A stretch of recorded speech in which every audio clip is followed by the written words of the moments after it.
Pemirsa, masih bersama kami di Presisi Pagi.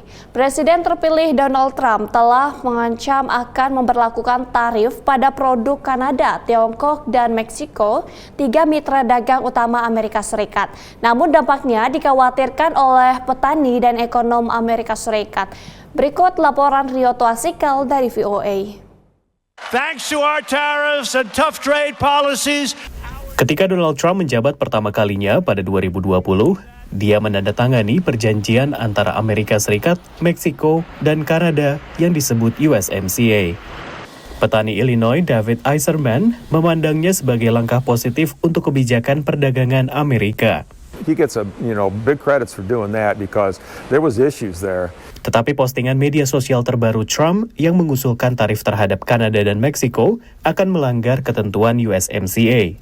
Ini dapat berdampak pada harga jagung dan kedelai, produk yang diekspor Amerika Serikat ke negara-negara tersebut, dan merupakan sumber pendapatan utama bagi petani seperti Eiserman. The problem with the tariff is it becomes a back and forth, a tit for tat thing. Hal serupa juga dikhawatirkan oleh pengamat. If we were to put on these kind of ad hoc across-the-board tariffs, many of our trading partners would then retaliate. Really, no rich countries rely on tariffs as a substantial source of revenue. To me, the most beautiful word in the dictionary is tariff. Berbicara kepada Economic Club of Chicago saat berkampanye pada bulan Oktober, Trump menguraikan mengapa dia yakin tarif membantu ekonomi AS. Number one is for protection of the companies that we have here and the new companies that will move in, because we're going to have thousands of companies coming into this country. We're going to grow it like it's never grown before. Laporan terbaru lembaga Nirlaba Tax Foundation menunjukkan tarif yang dikenakan pada produk senilai $380 miliar selama pemerintahan Trump pertama merugikan warga Amerika sekitar $80 miliar. Dalam masa Presiden Biden, dia mempertahankan sebagian besar tarif tersebut dan menambahkan sekitar $18 miliar tarif baru pada barang-barang Tiongkok termasuk semikonduktor dan kendaraan listrik. Menurut penghitungan Tax Foundation, jika digabungkan, seluruh penerapan tarif selama 7 tahun terakhir telah menyebabkan pemangkasan PDB Amerika Serikat senilai 0,2% serta menyebabkan hilangnya 140.000 lapangan pekerjaan. Pada 2019, Tiongkok memberlakukan tarif balasan pada ekspor kedelai AS, menyebabkan Tiongkok beralih ke pemasok lain. Tahun ini pangsa impor kedelai AS di Tiongkok adalah 18%, turun dari 40% pada 2016. Sementara data bea cukai Tiongkok menunjukkan pangsa Brasil telah tumbuh menjadi 76%. Asosiasi petani khawatir bahwa gelombang baru tarif balasan akan merugikan petani jagung dan kedelai AS yang sudah berurusan dengan harga yang rendah. If you look at the past of the Trump administration, it's a path that causes some concern. We want to make sure that we open those markets, not close those markets.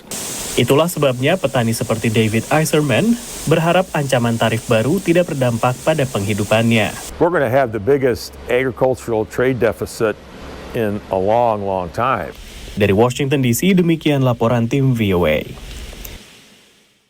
Pemirsa, sekitar 66% di Amerika memiliki hewan peliharaan dan bisnis terkait seperti makanan, perawatan hingga pemakaman bernilai miliaran dolar per tahun.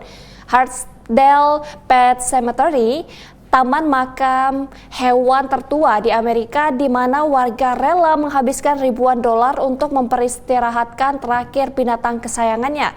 Berikut laporan Ariadne Budianto dari VOA. Beberapa hari seminggu, Mark mengunjungi makam Boots, kucing kesayangannya yang mati di usia 17 tahun pada Agustus 2020.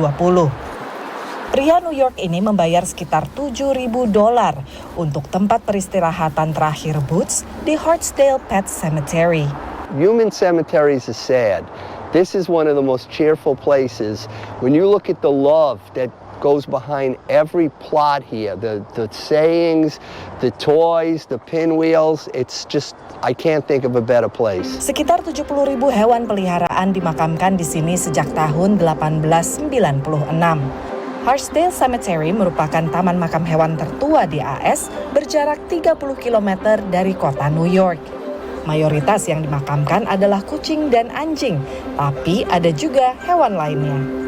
There's reptiles that are buried here, mice, There's a lion cub that was buried here in 1912 by a Russian princess. There's the ashes of Ming, who's a Bengal tiger, that was buried here a few years ago. There are some monkeys. Juga kuda dan sejumlah burung. Kucing Mariah Carey juga dikubur di sini.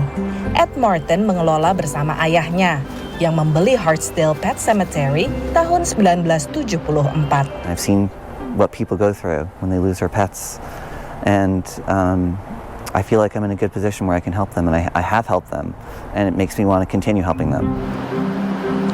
Tidak ada yang tahu pasti berapa jumlah tempat pemakaman hewan di Amerika Serikat. Tapi Asosiasi Internasional Pemakaman dan Krematorium Hewan memperkirakan ada sekitar 700 hingga 900-an. Dan ini jumlah yang sangat minim jika dibandingkan dengan tempat makam untuk manusia yang jumlahnya melebihi 120 ribuan di negara ini.